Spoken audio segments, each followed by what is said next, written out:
আসসালামু আলাইকুম। আজকে আমার এই জাভা সুইং এর 5 নাম্বার টিউটোরিয়ালে আপনাদেরকে সবাইকে স্বাগতম।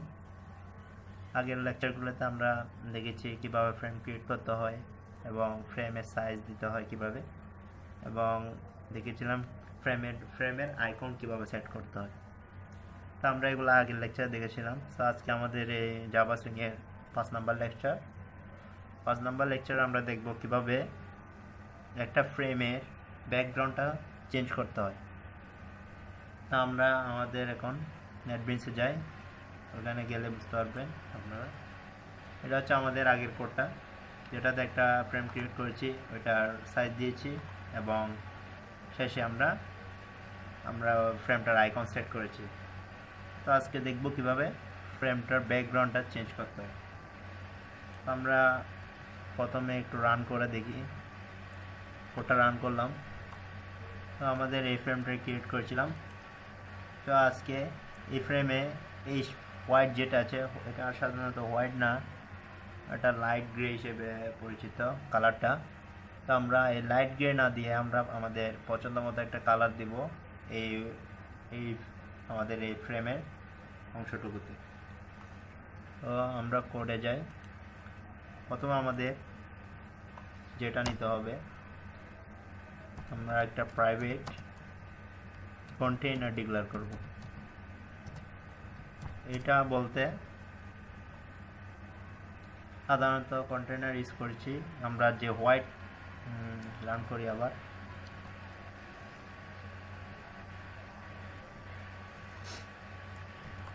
আমরা এই হোয়াইট অংশটুকুকে আমরা কন্টেইনার হিসেবে ধরলাম। এখন আপাতত এই হোয়াইট অংশটুকু ধরলাম। এখন এই কন্টেইনারটাকে আমরা আমাদের কম্পোনেন্টস মেথডের মধ্যে আমরা অবজেক্ট ক্রিয়েট করে নেব।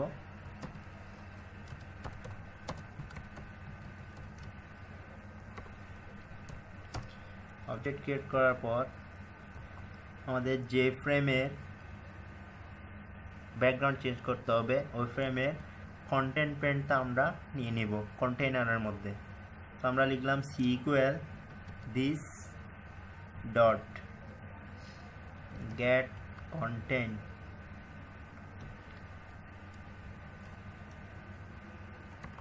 দিস ডট কন্টেন্ট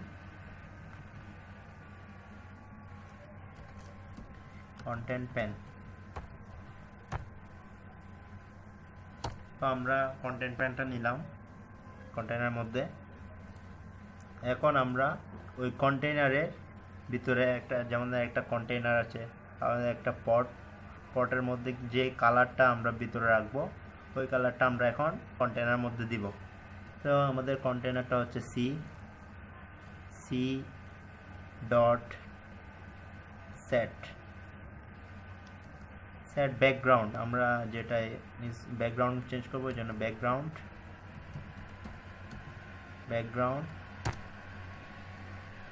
তো এখানে জেনারেলি রেড দেওয়া আছে, আমরা এটা ইচ্ছা মতো নিতে পারি। ব্যাকগ্রাউন্ডের মধ্যে লিখবো কালার ডট, আমরা একটু ডার্ক গ্রে অথবা গ্রিন নিলাম। তো গ্রিন দিলাম, গ্রিন। তো আমরা আমাদের কোডের ব্যাকগ্রাউন্ডটা ফ্রেমের ব্যাকগ্রাউন্ডটা সেট করে দিলাম। আমরা একটু রান করে দেখি। দেখেন আমাদের ফ্রেমটা চলে আসছে। এখানে দেখুন আমাদের ব্যাকগ্রাউন্ডটা অলরেডি গ্রিন হয়ে গেছে, কারণ আমরা এখানে গ্রিন সেট করেছি। আজকের এই ভিডিওটা ছিল এতটুকুই, কীভাবে একটা ফ্রেমের ব্যাকগ্রাউন্ডটা সেট করতে হয়। ইনশাল্লাহ আমার জাভা সুইং নিয়ে যে পরের টিউটোরিয়ালগুলো দেওয়া হবে, এগুলো আপনারা ফলো করবেন স্টেপ বাই স্টেপ। আশা করি সবগুলো বুঝতে পারবেন। আজকের মতো এতটুকুই। খুদা হাফেজ। Start twerking like Miley. Twerking like Miley. Start twerking like Miley.